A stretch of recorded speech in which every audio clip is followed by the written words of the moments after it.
वंदे मातरम। आप सभी का नेटवर्क 10 में स्वागत है। मैं हूं संजय गिरी गोस्वामी। बात करेंगे उत्तर प्रदेश की। यूपी के सीएम योगी आदित्यनाथ की छवि सख्त फैसले लेने वाले नेता की बन गई है। उन्होंने बेहिचक ऐसे कदम उठाए जो राज्य को विकास की पटरी पर लाने और कानून व्यवस्था को दुरुस्त करने के लिए जरूरी थे। उन्होंने आलोचनाओं की परवाह नहीं की, न सियासी गणित को देखा।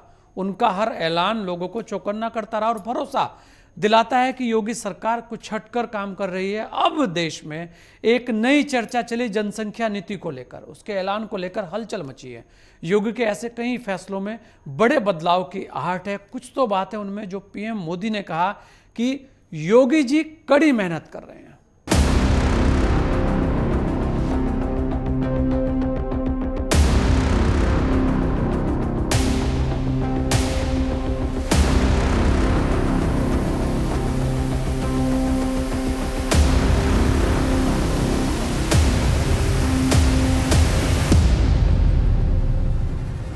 योगी सरकार ने जनसंख्या नियंत्रण नीति का ऐलान किया है। इसे लेकर देश भर में चर्चा हो रही है। जनसंख्या नियंत्रण को लेकर लंबे समय से बहस चल रही थी।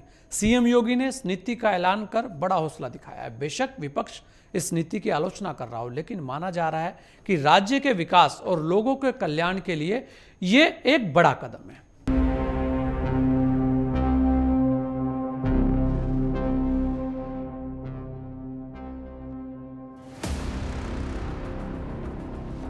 यूपी के सीएम योगी आदित्यनाथ ने विश्व जनसंख्या दिवस के अवसर पर जनसंख्या नीति का ऐलान किया है। राज्य विधि आयोग ने आदित्यनाथ मित्तल के नेतृत्व में जनसंख्या नियंत्रण नीति का ड्राफ्ट तैयार किया है। इसके आधार पर आयोग ने जनसंख्या नियंत्रण के लिए कानूनी उपाय के रास्ते सुझाए हैं। बढ़ती आबादी को विकास के लिए बाधक माना गया है, जिसके चलते देश के संसाधन सीमित होते हैं। देश के विकास के लिए योजनाएं बनती हैं, धन भी खर्च होता है, लेकिन बढ़ती आबादी के चलते विकास रुक जाता है। इसलिए योगी सरकार ने अब जनसंख्या नियंत्रण नीति का ऐलान किया है। राज्य विधि आयोग ने इस नीति का मसौदा तैयार किया है। इस नीति से जनसंख्या नियंत्रण का फॉर्मूला तैयार किया है, जिससे आबादी पर रोक लग सके। ये एक तरह से जनसंख्या वृद्धि दर को रोकने की कोशिश है। इस नीति में 2 से ज्यादा बच्चों के जन्म देने पर दंड का प्रावधान नहीं है, लेकिन ऐसे दंपतियों को शासन प्रशासन के स्तर पर कई सुविधाओं से वंचित होना पड़ेगा। विधि आयोग ने इस पर सिफारिशी सुझाव सलाह मांगी है। ड्राफ्ट में अलग अलग बिंदुओं की व्याख्या भी की गई है। एक बच्चे वाले दंपत्ति को कई तोहफे हैं, तो 2 बच्चों तक परिवार को सीमित रखने वाले दंपत्तियों को राहत दी गई है। लेकिन 2 से ज्यादा बच्चों वाले दंपत्तियों को कई सरकार और प्रशासन के स्तर पर मिलने वाली सुविधाओं से वंचित किया गया है। इसके तहत सरकारी कर्मचारियों को तीसरा बच्चा पैदा करने पर प्रमोशन रोकने की सिफारिश है। हालांकि तीसरे बच्चे को गोद लेने पर कोई रोक नहीं है। 2 बच्चों की पॉलिसी का पालन करने वाले और स्वैच्छिक नसबंदी करने वाले अभिभावकों को सरकार कई तरह की सुविधाएं देंगी। ऐसे कर्मचारियों को 2 एक्स्ट्रा सैलरी, इंक्रीमेंट, प्रमोशन, 12 महीने का मातृत्व या पितृत्व अवकाश, जीवन साथी का बीमा कवरेज, सरकारी आवासीय योजनाओं में छूट आदि की सुविधाएं दी जाएंगी। जिनके पास सरकारी नौकरी नहीं है, ड्राफ्ट में उन्हें पानी, बिजली, होम लोन जैसी कई सुविधाएं देने का प्रस्ताव है। इन नीति का ऐलान करते ही हर तरफ से प्रतिक्रिया हुई है। एक तरफ इसे देश की बढ़ती आबादी को रोकने के लिए बेहतरीन ड्राफ्ट बताया गया है, तो दूसरी तरफ सपा और कांग्रेस ने इसकी आलोचना की है। सपा ने तो तंज किया है कि अब शादियों पर भी प्रतिबंध लगा देना चाहिए, लेकिन यह बात आगे की है। दरअसल यूपी में इस नीति के ऐलान होने के बाद अब केंद्र के स्तर पर भी जनसंख्या नियंत्रण नीति को लागू करवाने का दबाव बन रहा है। केंद्र भी अपने स्तर पर इसकी तैयारी कर रही है। इस बात की पूरी संभावना बन रही है कि राज्य के कुछ सदस्य जनसंख्या नियंत्रण नीति पर प्राइवेट बिल ला सकते हैं। सुब्रमण्यम स्वामी, अनिल अग्रवाल और राकेश सिन्हा ने पहले ही इस मामले में बिल पेश किए हुए हैं। उन पर ही मॉनसून सत्र में चर्चा हो सकती है। कहने का आशय यही है कि इस बार के संसद में जनसंख्या नियंत्रण कानून को लेकर चर्चा गर्म हो सकती है। असम के सीएम हिमंता बिस्वा भी जनसंख्या नियंत्रण नीति पर कदम उठाने की बात कह रहे हैं। योगी आदित्यनाथ की जनसंख्या नियंत्रण नीति के ऐलान के बाद देश भर में इस पर चर्चा हो रही है। समाजशास्त्री, राजनीतिक पार्टियां, राजनेता अपनी अपनी तरह से इसकी व्याख्या कर रहे हैं। ये नया मुद्दा नहीं है, लेकिन अब इसने तूल पकड़ लिया है। उधर केंद्र भी धीरे धीरे माहौल को आंकने की कोशिश में है। सभी बीजेपी शासित राज्य अब जल्दी ही इस दिशा में सक्रिय होंगे। 19 जुलाई से मॉनसून सत्र शुरू होने वाला है और इसकी धमक वहां भी रहना निश्चित है। उत्तर प्रदेश की राजधानी लखनऊ के काकोरी में एटीएस ने 2 संदिग्ध आतंकवादियों को गिरफ्तार किया है। यूपी के एडीजी प्रशांत कुमार ने बताया कि दोनों के पास से विस्फोटक और असले बरामद किए गए हैं। दरअसल यूपी में योगी सरकार ने आतंक को कुचलने के लिए यूपी एटीएस को खुली छूट दी है। योगी की डायरी में आतंकवाद के लिए कोई रहम नहीं है। योगी सरकार आतंकियों के नेटवर्क को ध्वस्त करने के पूरे इरादे के साथ दिखती है। यूपी की राजधानी लखनऊ के काकोरी में अलकायदा नाम के आतंकी संगठन के 2 संदिग्ध आतंकियों की गिरफ्तारी राज्य सरकार और एटीएस की कामयाबी है। दोनों के पास से विस्फोटक और असलहे बरामद किए गए हैं।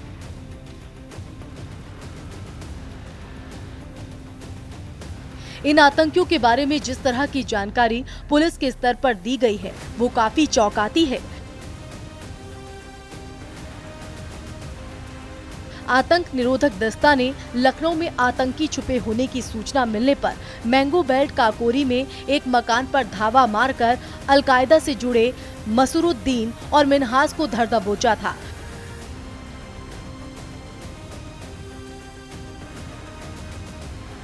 एटीएस को इस बात की जानकारी मिली कि दोनों आतंकी बकरी ईद से पहले देश में बड़ी आतंकी वारदात करने की फिराक में थे। उनके अपने टारगेट में राज्य के बड़े धार्मिक शहर और कुछ नेता शामिल थे। उनसे प्रेशर कुकर बम के साथ विस्फोटक सामग्री बरामद की गई। इससे ये बात भी साबित हो जाती है कि दोनों संदिग्ध आतंकियों ने यूपी, खासकर लखनऊ को अपना केंद्र बनाया। यूपी एटीएस ने अपनी जाबाजी से उनके मंसूबों को पूरा नहीं होने दिया। योगी सरकार ने जिस तरह राज्य में आतंक और अपराध के तंत्र को ध्वस्त करने के लिए जिस तरह खुली छूट दी है, उसका परिणाम है कि आतंकियों के लिए छिप पाना, बच पाना मुश्किल हो रहा है।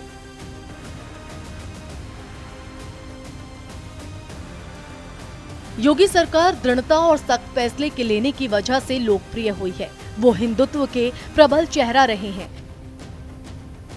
और उनकी छवि एक फैसला लेने वाले शासक की बनी है। इस छवि को तोड़ने के लिए आतंकवादी संगठन यूपी को अपने निशाने पर लेने की कोशिश करते रहे हैं।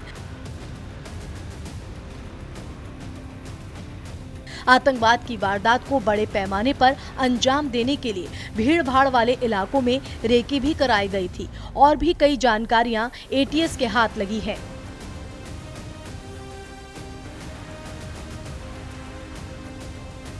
यूपी आतंकी घटनाओं से अछूता नहीं है। फैजाबाद, वाराणसी और लखनऊ 2007 में फैजाबाद, वाराणसी और लखनऊ में लोगों की जान गई थी। इसके अलावा रामपुर के सीआरपीएफ कैंप में भी भीषण धमाके हुए थे। तब कुछ लोग संदिग्ध तौर पर इन घटनाओं के चलते गिरफ्तार हुए थे। लेकिन कुछ समय बाद तत्कालीन सरकार ने संदिग्ध आतंकियों को छुड़वाने की पहल की थी, लेकिन हाईकोर्ट ने उस वक्त की सरकार के मंसूबों पर पानी फेरा।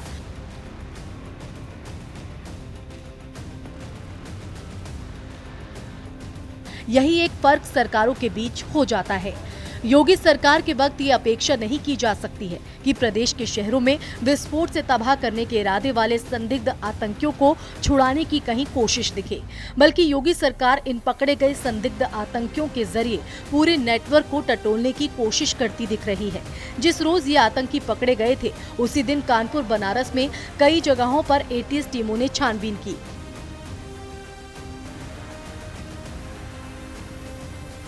अभी कहा नहीं जा सकता कि एटीएस को क्या नए सुराग मिले, लेकिन इसी के आगे एटीएस ने बुधवार को भी 3 संदिग्ध आतंकियों को धर दबोचा है। अंसार गजवातुल हिंद से जुड़े इन तीनों संदिग्धों का नाम शकील मोहम्मद, मुस्तकीम मोहम्मद, मुईम है। ये तीनों लखनऊ और मुजफ्फरनगर के रहने वाले हैं, लेकिन लखनऊ में संदिग्ध गतिविधियों में लिप्त थे।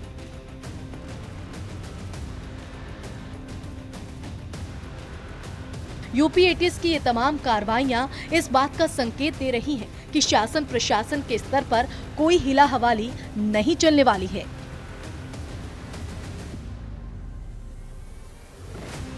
आतंकियों के किसी भी मंसूबे को पूरी तरह से कुचला जाएगा, उनके नेटवर्क को हर तरह से ध्वस्त किया जाएगा। इतना जरूर है कि लखनऊ में योगी शासन होने की वजह से संदिग्ध आतंकियों की गिरफ्तारी हो सकी है, वरना इस तरह की गतिविधियों में संलग्न लोग अक्सर सत्ता और शासन के लचीले रुख के चलते खुले घूमते थे और आतंकी नेटवर्क का फैलाव करने की कोशिश करते थे। ऐसे संदिग्ध तत्व दंगों को भड़काने की फिराक में रहते थे, लेकिन योगी सरकार की कामयाबी है कि आतंकवादी गतिविधियों पर नकेल कसी जा रही है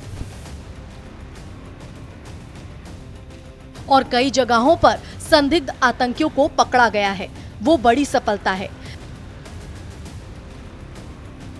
निश्चित इनके काबू आने से कई और बातों की जानकारियां एटीएस अपने स्तर पर जुटाएगी। एटीएस की गिरफ्त में आए लखनऊ के 5 संदिग्ध एक दूसरे से जुड़े हुए थे।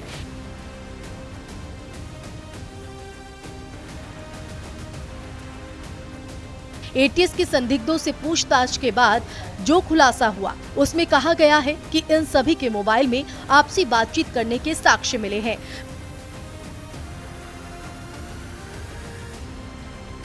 मिनहाज अहमद इन सब का लीडर है। संदिग्ध आतंकियों की राजधानी लखनऊ को दहलाने की योजना थी और इसके लिए बिना नंबर ई रिक्शा का प्रयोग किया जाना था। इस तरह के बिना नंबर के ई रिक्शा की तलाश भी की जा रही थी। पुलिस और सुरक्षा एजेंसियों को गुमराह करने के लिए संदिग्ध आतंकी इस तरह की ई रिक्शा का प्रयोग करना चाहते थे। योगी सरकार ने कई मामलों में राष्ट्रीय सुरक्षा कानून यानी एनएसए के तहत एक्शन भी लिया। वैसे तो राष्ट्रीय सुरक्षा में बाधा डालने वालों पर ये कानून नकेल कसता है, लेकिन सरकार को लगा कि कोई व्यक्ति कानून व्यवस्था के सामने किसी तरह की परेशानी खड़ा कर रहा है तो वो उसे एनएसए के तहत गिरफ्तार करने के आदेश दे सकते हैं। इस कानून के तहत कार्रवाई सरकार के निर्देश पर जिला अधिकारी या कमिश्नर करने का अधिकार रखता है। –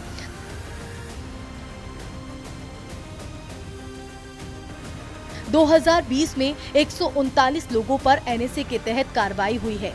राष्ट्रीय सुरक्षा कानून के तहत सरकार को अगर लगता है कि कोई व्यक्ति कानून व्यवस्था के तहत किसी तरह की परेशानी खड़ा कर सकता है तो वो उसे एनएसए के तहत गिरफ्तार करने का आदेश दे सकते हैं। कानपुर के बिकरू कांड में सीओ समेत 8 पुलिसकर्मियों की हत्या के मामले में 21 नामजद आरोपितों पर एनएसए की कार्रवाई की गई। भड़काऊ भाषण देने पर भी कुछ लोगों के खिलाफ कार्रवाई हुई। नागरिक संशोधन कानून के विरोध में कई जगहों पर हिंसा भी देखी गई। सार्वजनिक संपत्ति को नुकसान पहुंचा था और ऐसे अराजक प्रदर्शनकारियों पर रासुका लगाने के लिए सरकार ने आदेश दिए थे।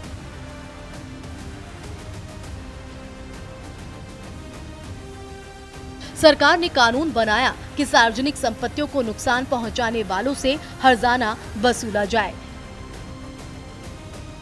यूपी में बाहुबलियों का, माफियाओं का इस कदर बोलबाला रहा है कि उनके खिलाफ कोई बोल नहीं पाता था, मगर योगी सरकार ने कानून के दायरे में कई बड़े माफियाओं को जेल के अंदर पहुंचाया।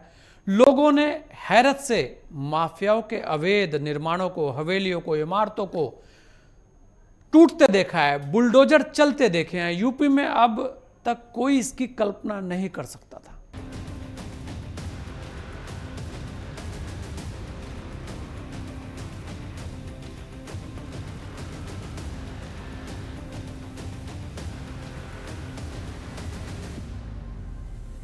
योगी सरकार जीरो टॉलरेंस की नीति पर चली। फिर क्या माफिया और क्या आम आदमी? वो बात पुरानी हो गई जब कहा जाता था कि अलग अलग इलाकों में माफियाओं, बाहुबलियों का राज चलता है। माफिया जहां चाहे सरकारी जमीनों पर इमारतें खड़ी कर देते थे। सरकारें बदलती रहती थी, लेकिन इन अवैध इमारतों, बिल्डिंगों की तरफ कोई नजर भी नहीं उठाता था। पुलिस और प्रशासन इस पर बात भी नहीं करता था। कई संगीन मुकदमों में फंसे बाहुबली माफिया बेखौफ घूमते थे। तब यही कहा जाता था कि सब बदलेगा, लेकिन यूपी कभी नहीं बदलेगा।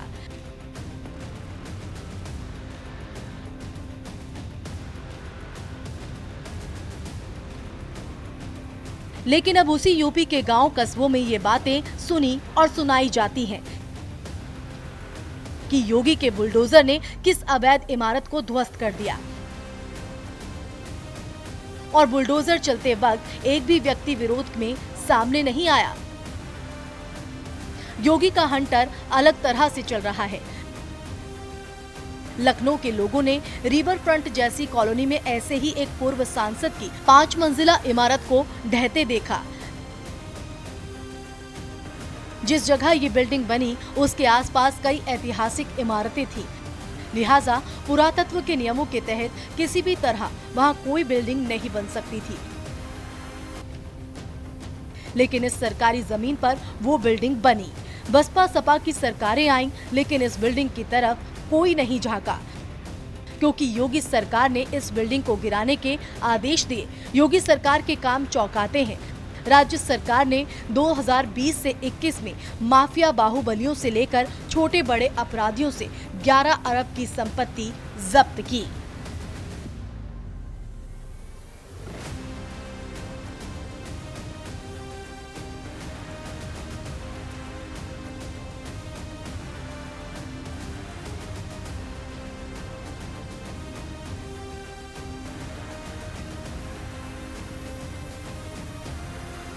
गैंगस्टर गुंडा एक्ट और दूसरे एक्ट के तहत 22,000 से ज्यादा अपराधियों के खिलाफ कार्रवाई की गई।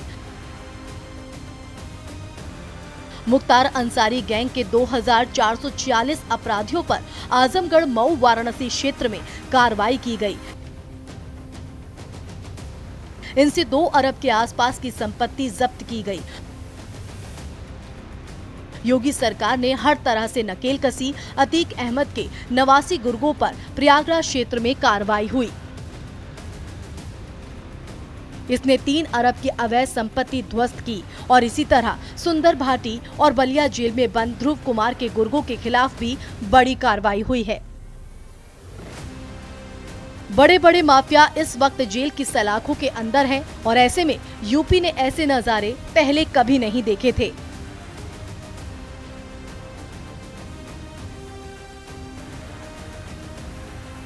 यूपी में लव जिहाद को रोकने के लिए योगी सरकार ने बड़ा कानून बनाया है। लव जिहाद की प्रक्रिया में एक धर्म विशेष के लोग दूसरे धर्म की लड़कियों को अपने प्रेम जाल में फंसाते हैं, उनसे शादी करके उनका जबरदस्ती धर्म परिवर्तन करते हैं, उनका हर तरह से शोषण करते थे। इस प्रक्रिया को लव जिहाद कहा गया था। इस तरह की घटनाएं ज्यादा होने लगी थी, तो इसे लेकर योगी सरकार ने कड़ा कानून बनाया और उसे लागू किया। यूपी में योगी सरकार लव जिहाद के खिलाफ कानून लेकर आई है। 28 नवंबर 2020 को योगी सरकार ने धर्म परिवर्तन कानून बनाया। इस कानून का असर ये हुआ कि 1 महीने में ही पुलिस में ऐसे मामलों के 14 केस दर्ज हो गए। इसमें 51 लोग भी गिरफ्तार किए गए और इन 14 मामलों में महिलाओं पर शादी के बाद जबरन धर्म परिवर्तन का दबाव डाला गया था। शादी करने वाले युवकों ने लड़कियों को प्रेम जाल में फंसाया था और उनसे अपना वास्तविक धर्म छिपाया था।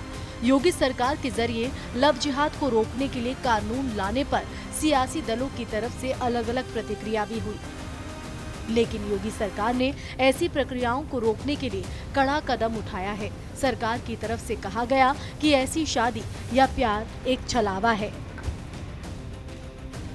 जिसे किसी भी हाल में बर्दाश्त नहीं किया जाएगा।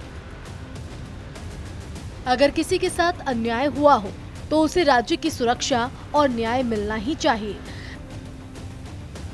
लव जिहाद के मामले में ये सवाल भी उठा कि क्या किसी राज्य को ऐसा कानून बनाने का अधिकार है।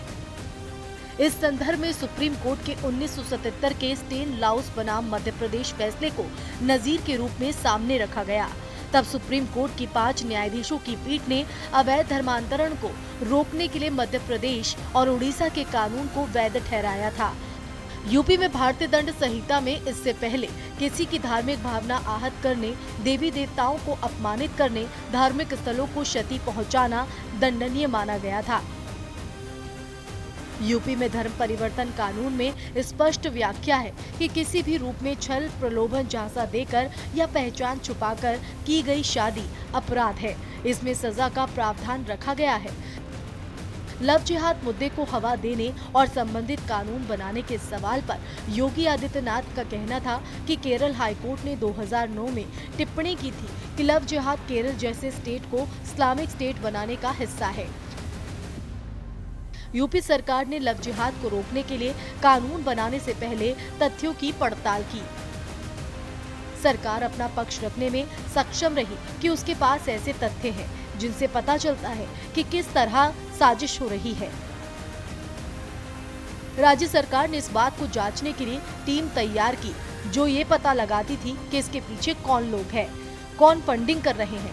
सरकार ने इस बात की जरूरत समझी कि ऐसे तत्वों के खिलाफ कठोर कार्रवाई की जरूरत है। सरकार ऑर्डिनेंस लेकर आई, फिर उसे एक्ट में बदलकर कानून बनाया। ये सब पर लागू होता है, किसी एक समुदाय पर नहीं।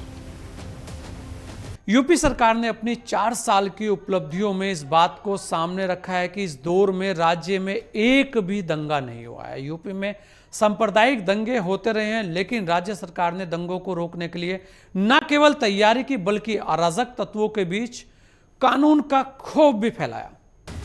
यूपी में ऐसे तत्व सहम गए हैं जो दंगों को भड़काने की फिराक में रहते थे। योगी शासन ने अपने स्तर पर सुरक्षा व्यवस्था के जो प्रबंध किए हैं उसके नतीजे दिख भी रहे हैं। योगी शासन में सांप्रदायिक दंगे रुक गए हैं। ऐसा नहीं कि सांप्रदायिक दंगों को भड़काने की कोशिश नहीं हुई। कई बार ऐसे हालात बने कि जब लगा कि राज्य में तनाव भड़कने की स्थिति आ सकती है।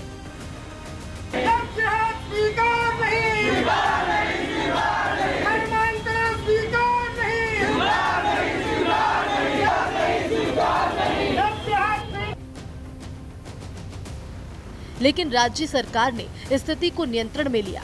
आपराधिक और अराजकता फैलाने वाले तत्वों के खिलाफ तेजी से कार्रवाई भी हुई। राज्य सरकार ने सांप्रदायिक दंगों को रोकने के लिए खास तैयारी की। राज्य सरकार ने हर जिले में पुलिस विभाग के लिए एंटी राइट हथियारों की खरीद की। इन्हें जिला मुख्यालयों के जरिए थानों में भेजा गया और ऐसे एंटी हथियारों में riot gun, chilli water cannon आदि शामिल हैं।